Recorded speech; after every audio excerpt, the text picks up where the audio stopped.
GT Holidays, South India's #1 travel brand. You know you are special when you're with GT Holidays.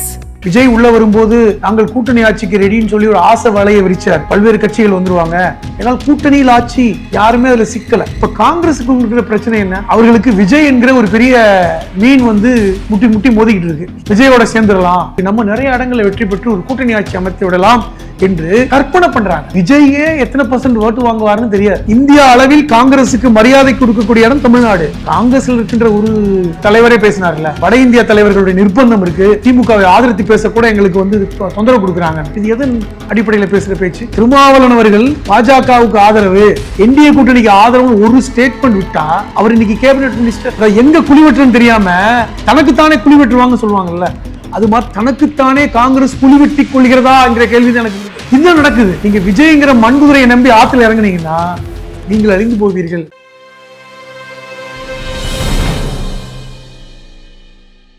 நக்கிர நேயர்களுக்கு வணக்கம். இன்று நம்முடன் கருத்துக்களை பகிர்ந்து இணைந்திருக்கிறார் மனிதநேய மக்கள் கட்சியின் மாநில அமைப்பு செயலாளர், எழுத்தாளர் புதுமடம் ஹலீம் அவர்கள். வணக்கம் சார். வணக்கம்.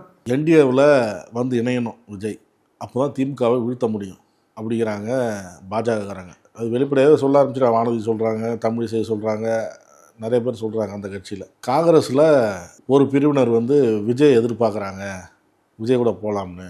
காங்கிரஸில் இன்னொரு தரப்பினர் இல்லை, திமுக தான் கூட்டணி இருந்தால் தான் சரி வரும் அப்படிங்கிறாங்க. என்ன நினைக்கிது காங்கிரஸ்? இந்திய அளவில் ஒரு பலமான எதிர்கட்சி அல்லது பாஜகவுக்கு எதிராக இருக்கின்ற ஒரு பலமான கூட்டணின்னா தமிழ்நாடு தான். அதை யாரும் மறுக்க மாட்டாங்க. இன்றைக்கி என்டிஏ கூட்டணிக்கு எதிராக ஒரு வலிமையான ஒரு கூட்டணி எந்த மாநிலத்தில் இருக்குதுன்னா தமிழ்நாட்டில் தான். அப்போ இது பாஜகவிற்கு தொடர்ச்சியாக ஒரு எரிச்சலையும், இங்கே தமிழ்நாட்டில் கால் வைக்கவே முடியலை அப்படிங்கிற ஒரு கடுப்பை கொடுத்துக்கிட்டே இருக்கு. ஏற்கனவே ராகுல் காந்தி கூட பாராளுமன்றத்தில் தமிழ்நாட்டில் ஜெயிச்சிருவீங்களா இந்த கேள்வி எது கேட்டார். தமிழ்நாட்டில் நீங்கள் ஆட்சியை பிடிச்சிருவீங்களா? என்ன அர்த்தம்? தமிழ்நாட்டு மக்கள் பாஜகவை சரியாக புரிந்திருக்கிறார்கள் என்கின்ற இந்த செய்தியை ராகுல் காந்தியை போன்றே வட இந்திய தலைவர்களும் பேசுகிறாங்க. காஷ்மீரில் முன்னாள் முதலமைச்சர் மெஹபூபாட்ட உருதுல பேசும்போது, நான் காஷ்மீரில் அவங்க பேசினாங்க, இங்கே உருதுல பேசுங்கன்னு பத்திரிகையாளர் கூட சொல்லும்போது, இந்த வார்த்தையை நீங்கள் ஸ்டாலின்கிட்ட போய் சொல்லிடுவீங்களா? ஸ்டாலின் தமிழில் பேசும்போது ஹிந்தியில் பேசுங்கன்னு கேட்டுருவீங்களா? இப்போ எதற்கு தமிழ்நாட்டை எப்பொழுது இப்போ ஏன் வட இந்தியா ஊடகங்கள், வட இந்திய தலைவர்கள் முன்னாடி காமிக்கிறாங்க? ஏன்னா இங்கே தமிழ்நாடு ரொம்ப ஸ்ட்ராங்காக இருக்குது. பாஜக எதிர்ப்பில் தமிழ்நாடு ஸ்ட்ராங்காக இருக்குது அப்படிங்கிறது. அப்போ தமிழ்நாட்டில் இருக்கின்ற இந்த கூட்டணியை, இந்தியா கூட்டணியை உடைக்கணும் அப்படிங்கிறத தொடர்ச்சியாக முயற்சி பண்ணுறாங்க. அதனுடைய ஒரு பகுதி தான் விஜயோட என்ட்ரி. இப்போது விஜய் உள்ளே வரும்போது நாங்கள் கூட்டணி ஆட்சிக்கு ரெடின்னு சொல்லி ஒரு ஆசை வலையை விரிச்சார். யாருமே அதில் சிக்கலை. விசிகா வந்துடும், பல்வேறு கட்சிகள் வந்துடுவாங்க, ஏன்னால் கூட்டணியில் ஆட்சி, நாங்கள் ஆட்சியில் பங்கு கொடுக்குறோம் அப்படிங்கிறது ஒரு பெரிய ஒரு ஒரு மீன் பிடிப்பதற்கு உண்டான வலை தானே. அதில் யாருமே சிக்கலை. ஆனால் யார் சிக்க மாட்டான்னு எதிர்பார்த்தமோ அந்த காங்கிரஸுக்குள்ள ஏற்பட்ட சலசலப்பு இருக்குது பார்த்தீங்களா, அதுதான்.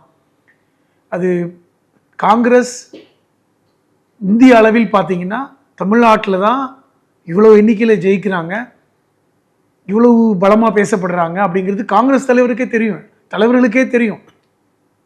ராகுல் காந்தி ஒவ்வொரு தடவையும் எனக்கு ஸ்டாலின் சகோதரரை போன்றவர்னு சொல்வதற்கு காரணம் அதுதான். அதே நேரத்தில் இங்கே இருக்கின்ற திமுக கூட்டணிகள் காங்கிரஸை மதிக்கின்றன, அதில் மாற்றுக்கிறது இல்லை. ஆனால் காங்கிரஸ் கட்சியை அழிப்பதற்கே வெளியே இருந்த ஆள் வர தேவையில்லை, நாங்களே பார்த்துக்கோன்னு சிலர் கிளம்பியிருக்காங்க. யாரும் வெளியெல்லாம் வர வேண்டாம், பாஜகலேருந்துலாம் ஆள் வர வேண்டாம், அதிமுகலேருந்து வர வேண்டாம், நாங்களே பார்த்துக்கிறோம்னு சிலர் பேசுகிறத பார்க்குறோம். இந்த பிரவீன் சக்கரவர்த்திங்கிற ஒருத்தரெல்லாம் தேவையில்லாத ஒரு விமர்சனத்தை முன் வச்சு எப்படி அந்த கூட்டணியை கலகலத்து போக வைக்கலான்னு பார்க்குறதையும் நம்ம பார்க்குறோம். என்ன காரணம்? அது முக்கியமான கேள்வி. என்ன காரணம்? ஏன் காங்கிரஸ் உள்ள இருக்கவர்கள் இப்படி இது பண்றாங்க, முயற்சி பண்றாங்க? கூட்டணி ஆட்சி வருது அப்படிங்கிறதுனால அமைச்சரோட இடம் கிடைக்கும் காங்கிரஸுக்கு, அந்த ஒரு மரியாதை நினைக்கிறாங்களா? கூட்டணி ஆட்சி வேணும் என்று சொல்வது காங்கிரஸ் மட்டும்தானா? விசிகா சொல்லலையா? விடுதலை சிறுத்தைகள் கட்சி தலைவர் தொல் திருமாவளவன், நாங்கள் இனி அடுத்த கட்டம் என்பது ஆட்சியில் பங்கு தான், அது எல்லாருக்கும் கொள்கை தானங்க. சின்ன கட்சிகள் கூட ஆட்சியில் பங்கு வேண்டும் என்பதுதான் அரசியல் கட்சி ஆரம்பிச்சிருக்காங்க. அது அவர்களுடைய அடிப்படை கொள்கை தானே, அதில் மாற்றுக்கிறது கிடையாது. அதற்கான கால சூழ்நிலை வந்தால் ஆட்சியில் பங்கு கொடுக்க மாட்டேன்னு சொல்லுவாங்களா? அந்த எண்ணிக்கையின் அடிப்படையில் வரும்பொழுது கண்டிப்பாக அந்த மாதிரியான ஒரு சூழ்நிலை வரலாம். அதை விட்டு விட்டு எடுத்தோடனே என் கொள்கையை ஆட்சியில் பங்கு தான், அதுக்கு ஒத்துக்கிட்டா தான் நாங்கள் கூட்டணிக்கிலே வருவோம்னு யாருமே சொல்லலை உண்டு. இப்போ காங்கிரஸுக்கு இருக்கிற பிரச்சனை என்ன? அவர்களுக்கு விஜய் என்கிற ஒரு பெரிய மீன் வந்து முட்டி முட்டி மோதிக்கிட்டு இருக்கு. விஜயோட சேர்ந்துடலாம், அந்த பக்கம் போக முடியாது. அதிமுக பாஜக கூட்டணி, விஜய்க்கு வந்து ஆதரவு இருக்கு, நம்ம நிறைய இடங்களில் வெற்றி பெற்று ஒரு கூட்டணி ஆட்சி அமைத்து விடலாம் என்று கற்பனை பண்றாங்க. விஜயே எத்தனை % ஓட்டு வாங்குவாருன்னு தெரியாது. நீங்க கற்பனை பண்றாங்கன்னு சொல்றீங்க. இப்போ அந்த விஜய் ஆதரிச்சு பேசுற காங்கிரஸ்காரங்க சில பேர் தாவேக்கா காங்கிரஸ் கூட்டணி வச்சா 120 தொகுதியில் ஜெயிப்போம் அப்படின்னுலாம் பேசிட்டு இருக்காங்களே. மகாராஷ்டிராவில் நாங்கள் தான் ஆட்சி அமைப்புன்னு சொன்னவங்க தானே. என்னாச்சு நிலைமை? அப்போ அங்கெல்லாம் வந்து இவர்களுடைய எண்ணம் எப்படி பொய்த்து போனது? ராகுல் காந்தி எப்படி சொல்லி போய் சொல்லி ஏமாத்துறாங்க? நான் என்ன கேட்குறேன், தமிழ்நாட்டுடைய நிலைமையை நீங்க பாருங்க. இந்தியா அளவில் காங்கிரஸுக்கு மரியாதை கொடுக்கக்கூடிய இடம் தமிழ்நாடு. காங்கிரஸில் இருக்கின்ற ஒரு தலைவரே பேசினார்ல, எனக்கு வந்து நான் வட இந்திய தலைவர்களுடைய நிர்பந்தம் இருக்கு, நாங்கள் வந்து திமுகவை ஆதரித்து பேசக்கூட எங்களுக்கு வந்து தொந்தரவு கொடுக்குறாங்கன்னு. இது எதன் அடிப்படையில் பேசுகிற பேச்சு? ஒன்று தெரிஞ்சு கொள்ளுங்கள். இப்போ நேற்று போய் சிதம்பரம் போய் ஸ்டாலினை பார்க்குறாரு. ஆமாம், சமீபத்தில் பார்க்குறாரு. உடனே என்ன செய்தி போடுறாங்க? என்டிஏ கூட்டணிக்கு ஆதரவு அளிக்கின்ற பத்திரிகைகள் காங்கிரஸை உடைக்க சிதம்பரம் முயற்சி பண்றார். திமுகவில் காங்கிரஸ் சேரவில்லை என்றால் தமிழ் மாநில காங்கிரஸை உடைத்தது போல சிதம்பரம் உடைத்து விடுவார். இது என்ன வரலாறு தெரியாதவங்கள்ட்ட பேசுற பேச்சு இல்லையா? தமிழ் மாநில காங்கிரஸை எப்படி உண்டானதுங்கிற வரலாறு எல்லாருக்கும் தெரியாதா? 96ல் மூப்பனார் எதற்கு கட்சி ஆரம்பித்தார்? ஜெயலலிதாவை எதிர்த்து ஆரம்பிக்கப்பட்ட கட்சி தான் தமிழ் மாநில காங்கிரஸ். ஜெயலலிதாவோட தான் கூட்டணி வச்சிருந்தாங்க, எதிர்கட்சியாக இருந்தாங்க. காங்கிரஸ் மதிக்கலை, ரொம்ப கேவலப்படுத்துறாரு. காங்கிரஸ் கூட்டணி வைக்கக்கூடாதுன்னு சொன்னாங்க. நரசிம்மராவ் இல்லை நான் ஜெயலலிதாவோட தான் கூட்டணி வைப்பேன்னு சொன்னதுனால கோபப்பட்டு வெளியே வந்தது தமிழ் மாநில காங்கிரஸ். ரஜினிகாந்த் போன்றவர்கள் ஆதரவு கொடுத்தாங்க அப்ப மூப்பனாருக்கு. அப்ப அந்த காலகட்டத்தில் சிதம்பரம் இங்கே தானே இருந்தாரு. ஏன் திருப்பி தமிழ் மாநில காங்கிரஸ் வந்து அதுல இருந்து வெளியே வந்தார், உடைச்சி வெளியே வந்தாரு? திருப்பி அதிமுகவுக்கு அவங்க போகணும்னு முடிவெடுத்ததுனால தான். இது கதையே வேற, அதுக்கு இது ஒண்ணா? இன்னும் சொல்ல போனா திமுகவோட தான் தமிழ் மாநில காங்கிரஸ் கூட்டணி வச்சு தேர்தலை சந்திச்சாங்க. பாராளுமன்றத்தில் வாஜ்பாய்க்கு திமுக ஆதரவு கொடுத்ததுனால வெளியே வந்தாங்க. இப்போ இதுதான் வரலாறு. அதுக்கப்புறம் பார்த்தீங்கன்னா இந்த தமிழ் மாநில காங்கிரஸை கொண்டு போய் மொத்தமாக சேர்த்தாரு காங்கிரஸோட மூப்பனார். அதான் வரலாறு நடந்தது. அதுக்கப்புறம் 2014 திருப்பி வந்து வாசன் மறுபடியும் தமிழ் மாநில காங்கிரஸை புதுப்பிச்சது வேற. அது இது ஒன்றும் இல்லைங்க. அதுக்கு என்ன போடுறாங்கன்னா அவருக்கு என்னமோ எம்பி சீட்டுக்கு கொடுக்க போறாங்க. எங்க அவர் வந்து ஒரு முன்னாள் மத்திய அமைச்சர், மிகப்பெரிய பொறுப்புகளில் இருந்தவர், ஒரு எம்பி சீட்டுக்காக போய் கட்சியை உடைப்பாரு. ஆனால் அடிப்படையில் என்னன்னா திமுகவை பலவீனப்படுத்துறதுக்கு காங்கிரஸை இப்பொழுது பயன்படுத்துறாங்க. இது வரைக்கும் விடுதலை சிறுத்தை கட்சிகளை பயன்படுத்த பார்த்தாங்க. திருமாவளவனுக்கு ஆட்சியில் பங்குங்கிற மாதிரி எல்லாம் பேச்சுவார்த்தை வந்தது, அதை கொண்டு போனாங்க. திருமாவளவன் தெளிவாக சொல்லிட்டார், நான் மட்டும் பாஜகவோட சேர்ந்திருந்தா எனக்கு மத்திய அமைச்சர் ஆக்கியிருக்க மாட்டாங்களான்னு கேட்டார். இப்போ ஒரு எம்பிங்க திருமாவளவன் அவர்கள் பாஜகவுக்கு ஆதரவு, என்டிஏ கூட்டணிக்கு ஆதரவுன்னு ஒரு ஸ்டேட்மெண்ட் விட்டா அவர் இன்னைக்கு கேபினெட் மினிஸ்டர். உடனே கொடுக்க மாட்டாங்களா? எங்களுக்கு வந்து கொள்கை முக்கியம், பதவி முக்கியம் இல்லைன்னு இருக்கிறார்ல. அப்ப அவரிடம் முயற்சி செய்து தோத்து போய்விட்டாங்க. இன்னைக்கு காங்கிரஸை எதற்கு பயன்படுத்துறாங்கன்னா, காங்கிரஸ் வந்து ஒரு நெல்லிக்காய் மூட்டை மாதிரி தான். ஒரு தலைவர் வந்து ஒரு இதில் அவிய மாட்டாங்க. அங்க இருக்கின்றவர்கள் பல்வேறு சிந்தனைகளும் சித்தாந்தத்தில் இருக்கிறாங்க. இப்ப ஏன் இந்த பேசுறவங்க எல்லாம் பாருங்க, திமுக வெறுப்பு, கூட்டணி ஆட்சி வரணும், காமராஜர் ஆட்சி அமைப்பதற்கு நான் திமுகவுக்குள்ள விட்டுட்டு வெளியே வரணும், இல்லைன்னா எங்களுக்கு திமுக வந்து கூட்டணி ஆட்சிக்குள்ள மந்திரி சபைக்குள்ள இடம் கொடுக்கணும். நான் கேட்கிறேன், கடந்த முறை போட்டியிட்டதுல எத்தனை இடத்துல நீங்க ஜெயிச்சீங்க 2021? இப்ப என்ன முடிவு பண்ணுவாங்க? திமுக 18 இடம் வெற்றி பெற்றீங்களா கடந்த முறை? அந்த சீட்டு கொடுப்பாங்க. நீங்க கேட்கிற 40-50 சீட்டு கொடுப்பாங்களா? அதுதான் கொடுப்பாங்க. அதுலயாவது ஒழுங்கா வெற்றி பெறணும் தான் நினைப்பாங்க. என்ன மாதிரியான சூழ்நிலை இருக்கிறது? நீங்க விஜயை நம்பி ஆத்துல இறங்க பாக்குறீங்க, இருக்கிறது அழிஞ்சு போயிடும். இந்தியா முழுவதும் காங்கிரஸுக்கு பெரிய பின்னடைவுக்கு காரணம் பாஜக காரங்க இல்லை, எதிர்கட்சிக்காரங்க இல்லை, காங்கிரஸ்காரங்க தான். இதில் இன்னொரு செய்தி ஓடுது. ராகுல் காந்தி கவனத்துக்கும் சோனியா காந்தி கவனத்துக்கும் இந்த தாவேகவுடன் கூட்டணி வச்சா காங்கிரஸுக்கு பலன் இவ்வளவு கிடைக்கும் அப்படின்னு போய் சொன்னதாகவும் அவங்க எந்த பதிலும் சொல்ல முடியாம தவிக்கிறாங்க. அதாவது இத்தனை வருஷமா கூட்டணி இருந்துட்டு எப்படி அதை நம்ம விலகிறது திமுக விட்டு, அதனால நாடாளுமன்ற தேர்தல் வேறு சட்டமன்ற தேர்தல் வேறுன்னு சொல்லி இப்போதைக்கு சேர்ந்துக்கலாமா அப்படின்னு கூட ராகுல் காந்தி யோசிக்கிறாரு அப்படின்னு எல்லாம் செய்திகளோட அடிப்படையில் ராகுல் காந்திக்கு திமுக விட்டு விலகிறதுக்கு எண்ணம் இல்லை. அவர் என்ன நினைக்கிறாருன்னா, இருக்கிறதை இழந்துடக்கூடாதுங்கிற எண்ணம் ராகுல் காந்திக்கு இருக்கலாம். குறைந்தபட்சம் ஒரு 20 எம்எல்ஏக்கள் கிடைக்கிற இடத்துல ஒரு 9லேருந்து 10 எம்பிக்கள் கிடைக்கிற இடத்த விடுவாங்களா? எளிதாக கிடைக்குது. பெரிய விஷயத்துக்கு ஆசைப்பட்டு இருக்கிறதையும் விட்டுற நிலைமை வரக்கூடாதுன்னு ராகுல் காந்தி நினைக்கிறார். ஆனால் இங்க இருக்கின்றவர்கள் அவர் நெருக்கடி கொடுக்குறாங்க. அதனுடைய வெளிப்பாடு தான் அந்த பிரவீன் சக்கரவர்த்தியுடைய அந்த பேச்சு எல்லாமே போட்டு பார்த்தது தான். மக்கள் எப்படி பார்க்குறாங்க, ஒட்டுமொத்த காங்கிரஸ் கட்சியும் தமிழ்நாட்டில் எப்படி பார்க்குது, எங்க இருக்கிறவங்கெல்லாம் ரொம்ப இதாக பேசிட்டாங்க. இது ரொம்ப ஒரு தற்கொலை முடிவு. காங்கிரஸ் இப்படி எடுத்துச்சுன்னா காணா போயிடுங்க. காங்கிரஸ் விஜயோடு சேர்ந்தால் தமிழ்நாட்டில் காங்கிரஸ் காணா போயிடும். தற்கொலை முடிவு. அது எடுத்துட்டாங்கன்னா முடிஞ்சு போச்சு. அதான் சொல்றேன், நான் ஏற்கனவே சொன்ன மாதிரி தான். ஜவஹர்லால் நேரு காலத்திலிருந்தே காங்கிரஸை அழிப்பதற்கென்றே தலைவர்கள் உள்ளுக்குள்ளே இருப்பாங்க. இப்ப சர்தார் வல்லபாய் படேலை தூக்கி கொண்டாடுறாங்களே பாஜக, அவர் தானே முதல் உள்துறை அமைச்சர், காங்கிரஸ்காரர் தானே. அவருக்கு தானே இவ்வளவு பெரிய சிலையை வச்சிருக்காங்க குஜராத்தில். அவரைத்தான் பிரதமராக்க வேண்டும் என்று விரும்பினாங்க காங்கிரஸ்ல. புரிஞ்சுக்குங்க, ஜவஹர்லால் நேரு அல்ல, சர்தார் வல்லபாய் படேலை பிரதமராக்கணும் இந்து மகாசபை சொல்றாங்க, காங்கிரஸுக்குள்ளே சொல்றாங்க. காந்தி உடன்படல. ஏன் உடன்படல? ஜவஹர்லால் நேரு கடவுள் மறுப்பாளர். ஜவஹர்லால் நேருக்கு எல்லா மதமும் ஒண்ணுதான். ஆனால் சர்தார் வல்லபாய் படேல் இந்து மகாசபையை ஆதரிக்கக்கூடியவர். வேண்டாம், இந்தியா ஒரு மதசார்பற்ற நாடாக இருக்கணும்.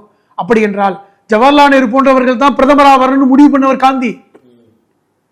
அவரை தான் இன்னைக்கு தத்தெடுத்து வச்சிருக்காங்க. ஜவஹர்லால் நேரே புலம்பிய பல்வேறு விஷயங்கள் புத்தகத்தில் இருக்கு. அபுல் கலாம் ஆசாத்துடைய வரலாற்றை படிச்சு பாருங்க. காங்கிரஸுக்கு இருக்கின்றவங்களே எப்படி காங்கிரஸ் அழிக்க பார்க்குறாங்கன்னு சொல்லிட்டு ஜவஹர்லால் நேரு புலம்பியதாக அபுல் கலாம் ஆசாத் பதிவு பண்ணியிருக்கார். இன்ன வரைக்கும் இருக்கா இல்லையா? இன்ன வரைக்கும் ராகுல் காந்தி புலம்புறாரா இல்லையா? அப்போ காங்கிரஸ் அழிக்க வேற ஆள் வர தேவையில்லை.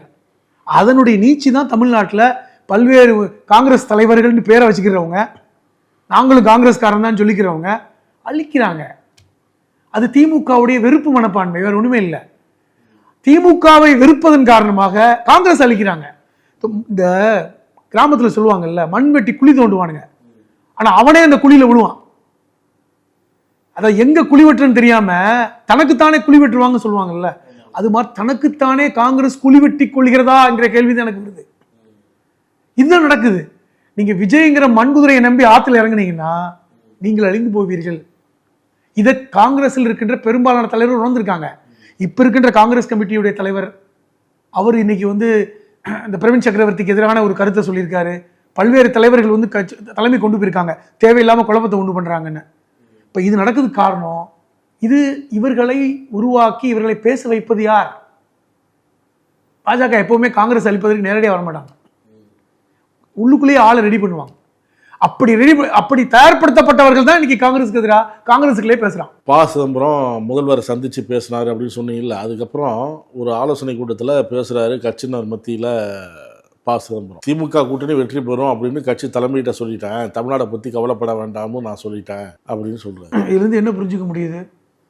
தமிழ்நாட்டை பற்றி கவலைப்படாதீங்கன்னு இவர் சொல்ற அளவுக்கு இருக்கா நிலைமை? இதை சொல்லணுமா? ப. சிதம்பரம் காங்கிரஸ் அகில இந்திய தலைமைக்கு இதை சொல்கின்ற அளவுக்கு தான் அங்கே நிலைமை இருக்கா? இது அவங்களுக்கே தெரியாதா? உண்டு.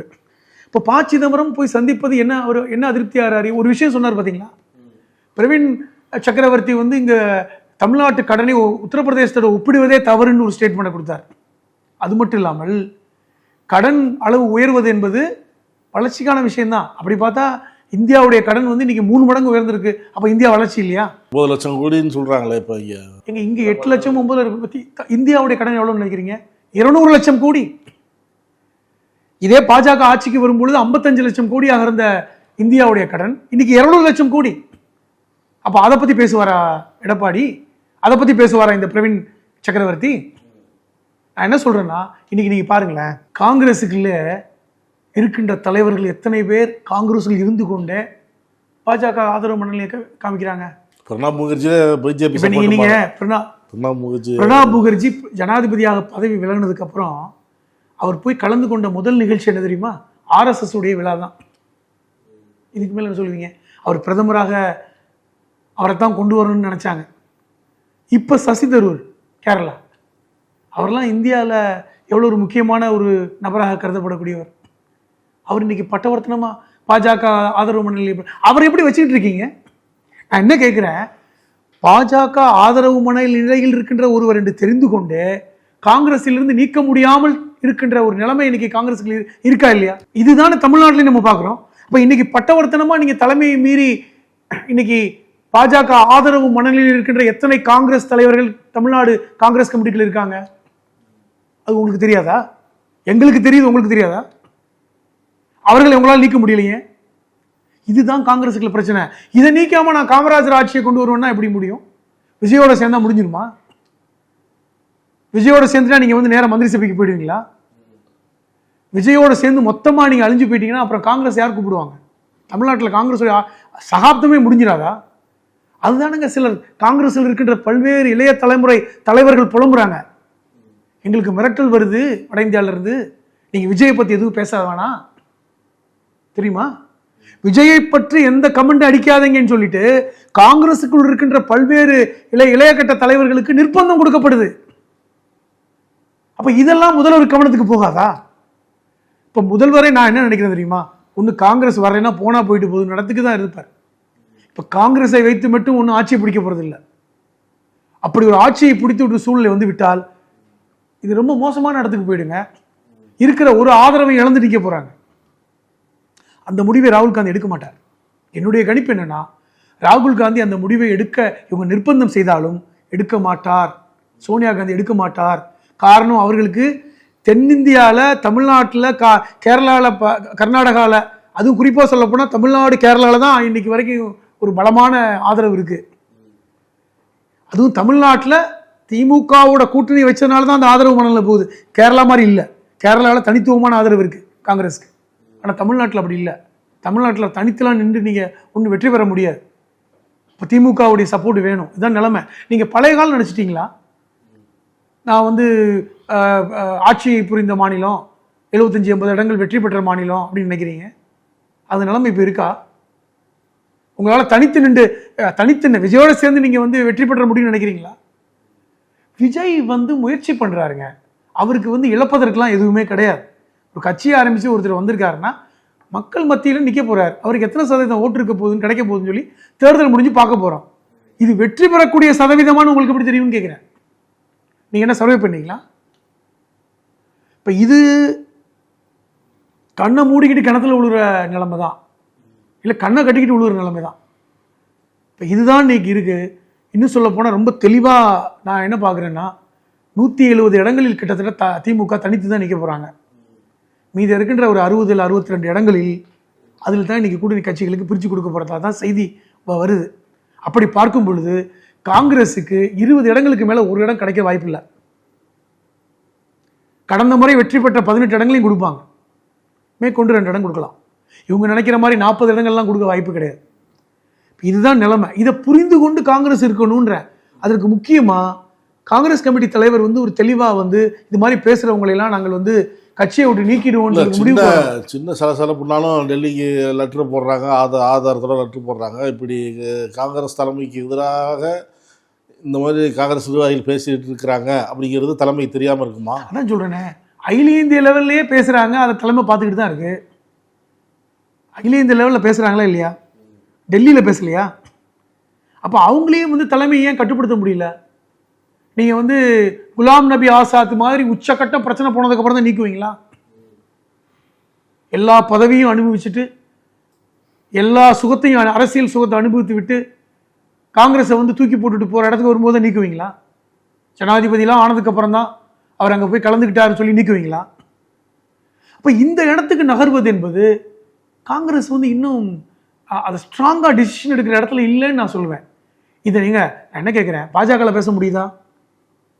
அமித்ஷாவையும் மோடியும் எதிர்த்து அங்குள்ள தலைவர்கள் பேச முடியுதா? இங்கே இருக்கின்ற ஒரு தலைமை மாற்றத்தை எதிர்த்து பேச முடியுதா? இங்கே மட்டும் ஏன் பேசுகிறாங்க? இது வந்து ஜனநாயகமா? அது தலைமைக்கு கட்டுப்படாத ஒரு சூழல் என்பது ஜனநாயகமா? அது முக்கியம் இல்லைங்க. ஜனநாயகம் என்பது வேற, தலைமைக்கு கட்டுப்படாமல் என்பது வேற. இப்போ இந்த நிலைமை மாறாமல் காங்கிரஸ் வந்து முன்னேறுவது என்பது ரொம்ப கடினம். நான் சொல்றேன், இது வெளிப்படையாக சொல்றேன்.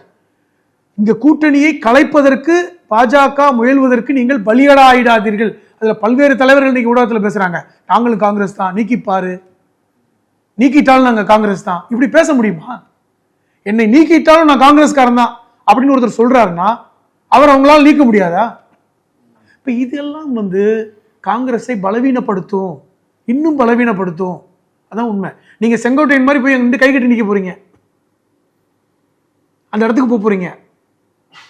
இப்போ இதெல்லாம் உணராமல் இதை மேலிட வரைக்கும் உணர்ந்தாதான் காங்கிரஸ் தப்பிக்குங்க, இல்லைன்னா காங்கிரஸ் காணாமல் போய்விடும். திருப்பி நான் எச்சரிக்கையாகவே சொல்கிறேன். திமுகவுக்கும் தாவேக்காவுக்கும் தான் போட்டி, களத்தில் இல்லாதவங்களை பற்றி நான் பேச மாட்டேன் அப்படிங்கிறாரு விஜய். தாவேக்கா பாஜக கூட்டணிக்குள்ளே வரணும், என்டிஏ கூட்டணிக்குள்ளே வரணும் அப்படிங்கிறாங்க தமிழிசை. இதுக்கப்புறம் ஏதாவது மாறுதல் ஏற்பட்டு இப்போ அவங்க ஏதாவது சேரத்துக்கு வாய்ப்பு இருக்கா? என்டிஏ போகிறதுக்கு வாய்ப்பு இருக்கா? அதாவது என்டிஏ கூட்டணிக்குள்ளே விஜய் போகிறதுக்கு வாய்ப்பு இல்லை. தான் முதலமைச்சர் வேட்பாளருங்கிறத அறிவிச்சிட்டாரு ஒன்று. ஆனால் தாவேக்கா பெருசாக வளரணும்னு பாஜக நினைக்கிறாங்க. ஏன்னா அப்போ தான் வந்து அதிமுகவும் வேல்யூ குறைஞ்சி போகும், திமுகவுக்கும் சிக்கல் நினைக்கிறாங்க. இன்றைக்கும் பாருங்க, இன்னைக்கு வந்து பாப்புலர் நியூஸ் பேப்பர் அதில் இன்னைக்கு ஒரு விவாத மேடையில் முதல் படம் வந்து விஜய் பேரை வச்சு அடுத்த படம் முதல்வரும் மற்ற தலைவர் பேரும் வைக்கிறாங்க. இந்த முன்னணி பத்திரிகைகளே விஜய் எப்படி முன்னிறுத்துறாங்க அப்படிங்கிறது எல்லாமே பின்புலமாக இருக்கின்ற பல்வேறு இதை நீங்கள் பார்க்கணும். இது எப்படி முன்னிறுத்துறாங்க? இன்னும் வந்து தேர்தலில் சந்திக்காத ஒருத்தரை யார் வெற்றி பெறுவாருங்கிற விவாதத்தில் விஜய் முன்னிறுத்துறாங்க. இப்போ இது யாரு இந்த ஸ்க்ரீன் பிளே பண்ணுறது? யாரு? தாவேக்காவை பெருசாக காமிக்கணும், ப்ரொஜெக்ட் பண்ணணும்னு நினைக்கிறது யாரு? சிறுபான்மை மக்கள் வாக்குகள் நமக்கு வராது, தாவேக்காவுக்கு போனால் பரவாயில்ல அப்படின்னு நினைக்கிறது யாரு? ஏன்னா கண்டிப்பாக அதிமுக பாஜக கூட்டணிக்கு இந்த சிறுபான்மை வாக்குகள் கிட்டத்தட்ட 16-17 விழுக்காடு வாக்குகள் போக போறதில்ல. இது திமுகவுக்கு ஒரு சாலிடா விழுகிற ஒரு ஒரு பம்பர் பரிசு மாதிரி தான். அதை அப்படியே நம்ம லவட்டிட்டு விஜய் பக்கம் நகர்த்துங்கிறது தான் நோக்கம். இப்போ இஸ்லாமியர்கள் வாக்கும் கிறிஸ்துவர்கள் வாக்கும் விஜய்க்கு போகணும். அப்ப இந்த பிளே பண்றது யாரு? திமுகவை பலவீனப்படுத்தணும், அதே நேரத்தில் அதிமுகவையும் பலவீனப்படுத்தணும். நோக்கம் ரொம்ப கிளியர். பாஜகவுடைய நோக்கம் அதிமுகவையும் திமுகவையும் பலவீனப்படுத்தி விஜயும் ஓரளவுக்கு ஏற்றிட்டோம்னா அடுத்து 2031 சட்டமன்ற தேர்தலில் நம்ம கூட்டணி அமைச்சிக்கலாம், பெரிய லெவலில் பண்ணிக்கலாம்னு நினைக்கிறாங்க. இதை நீங்கள் புரிஞ்சுக்கணும். அப்போ இதை புரிஞ்சுக்காம காங்கிரஸில் இருக்கின்ற சில தலைவர்கள் லபோதிபோன்னு குதிக்கிறாங்க பாருங்க. அது திமுகவுடைய அப்பட்டமான வெறுப்பு, திமுக மேல இருக்கின்ற அப்பட்டமான வெறுப்பு, முத்தமிழறிஞர் கலைஞர் மேல் இருக்கின்ற அப்பட்டமான வெறுப்பு. இதை நான் அடிச்சு சொல்லுவேன். அப்பட்டமான வெறுப்பின் காரணமாக தான் இது போன்ற தலைவர்கள் இன்னைக்கு வந்து கூக்குரலிடுறாங்க, கொந்தளிக்கிறாங்க. அவங்களுக்கு காங்கிரஸ் அழிந்தாலும் பரவாயில்ல, எனக்கு 2 கண்ணு போனாலும் பரவாயில்ல, எதிரிக்கு 1 கண்ணு போகணும் என்கிற மனப்பான்மையின் வெளிப்பாடு தான் இது போன்ற தலைவர்கள் கொக்கரிச்சு பேசுறாங்க, மாறுதட்டி பேசுறாங்க. ஆனால் அவர்களுக்கு முடிவு அழிவு தான். அதை உணர மாட்டேன்றாங்க. ஆனால் காங்கிரஸ் தலைமை இதை உணரணும் அப்படிதான் நான் சொல்றேன். முடிவெடுக்க வேண்டியது காங்கிரஸ் தலைமை தான். அந்த காங்கிரஸ் தலைமையை குழப்பம் அடைய வைக்கிற மாதிரியான விஷயத்தை கொண்டு போறாங்க. அதில் ராகுல் காந்தி தெளிவா முடிவெடுத்து விடுவார் என்கிற நம்பிக்கை எனக்கு இருக்கிறது. அவ்வளவு சீக்கிரம் வந்து இருக்கிறத விட்டுட்டு பறக்கிறதுக்கு ஆசைப்பட மாட்டாங்க. காங்கிரஸ் தேவையில்லாமல் ஆசைப்படுது. அப்படி ஆசைப்பட்ட மாதிரி அவங்க போனாங்கன்னா வீழ்ச்சி அவங்களுக்கு தான் அப்படின்னு சொல்கிறீங்க. இல்லை கூடுதல் தொகுதி கேட்கறதுக்காக இந்த மாதிரி நெருக்கடி கொடுக்குறாங்க அப்படின்னு பேசுகிறாங்க. 41 தொகுதி ஏற்கனவே ஒரு தடவை வாங்கினாங்க, அந்த அளவுக்கு தொகுதியை வாங்கணும் அப்படிங்கிறதுக்காக இப்படி ஒரு நெருக்கடி கொடுத்தாதான் சீட்டு தருவாங்க, அதனால் இப்படி பேசுகிறாங்க, மற்றபடிலாம் ஒன்றும் இல்லை அப்படிங்கிறாங்க சில. நெருக்கடி கொடுக்குற இடத்துல காங்கிரஸ் இல்லை, நெருக்கடி கொடுக்குற இடத்துல காங்கிரஸ் இல்லை. அதை நீங்கள் புரிஞ்சுக்கணும். இது நெருக்கடியே கிடையாது. ஏன்னா நெருக்கடி கொடுக்கறதுக்கு இப்படிலாம் பேசினா வந்து திமுக வந்து உடன்பட்டு 40 சீட்டு அள்ளி கொடுக்குற காலம் இல்லை. காங்கிரஸ் ரியாலிட்டியை புரிஞ்சுக்கணும். அப்படிதான் நீங்கள் நெருக்கடி கொடுக்குற இடத்துல காங்கிரஸ் இல்லைன்னு நீங்கள் சொல்கிறீங்க. அப்படி காங்கிரஸ் திமுக வேண்டாம், அலைன்ஸ் வேண்டாம்னு சொல்லி தாவக போனாலும் வீழ்ச்சி வந்து காங்கிரஸுக்கு தான். அதுவும் தமிழ்நாட்டில் மட்டும் இல்லை, அகில இந்திய அளவில் அவங்களுக்கு வந்து இன்னும் டவுன் ஆகும் செல்வாக்கு அப்படின்லாம் சொல்கிறீங்க. காங்கிரஸ் சிதம்பரம் உள்ளிட்டவர் வந்து திமுக கூட்டணி இருந்தால் தான் பலமாக வெற்றி பெறலாம், காங்கிரஸ் தலைமையிடமும் நான் திமுக தலைமை தான் நல்லாயிருக்கும், தமிழ்நாடை பற்றி கவலைப்பட வேண்டாம் அப்படின்னு சொல்லியிருக்கேன்னு சொல்லி கட்சியினர் மத்தியில் பேசியிருக்கிறார். அந்த வீடியோ வெளியாச்சு. பொறுத்து வந்து பார்ப்போம் காங்கிரஸ் என்ன முடிவு எடுக்குது, இன்னும் தேர்தலுக்கு காலம் இருக்குது அப்படிங்கிறதான் எல்லாரும் வச்சு சொல்கிறது. கருத்துக்களை பகிர்ந்து நன்றி. நக்கீரன் டிவிக்கு சப்ஸ்கிரைப் செய்யுங்கள். உங்கள் ஆதரவே எங்கள் பலம். ஆசிரியர்களுக்கு நண்பனாகவும் மாணவர்களுக்கு ஆசானாகவும் திகழும் தேர்வு வழிகாட்டி. ஒவ்வொரு பாடத்திற்கும் அனுபவமிக்க ஆசிரியர்களின் துல்லியமான தெளிவான விடைகள். CNC இருக்கு, தேர்வு பயம் எதற்கு? இது தீரன் பப்ளிஷிங் ஹவுஸ் விற்பனை வெளியீடு.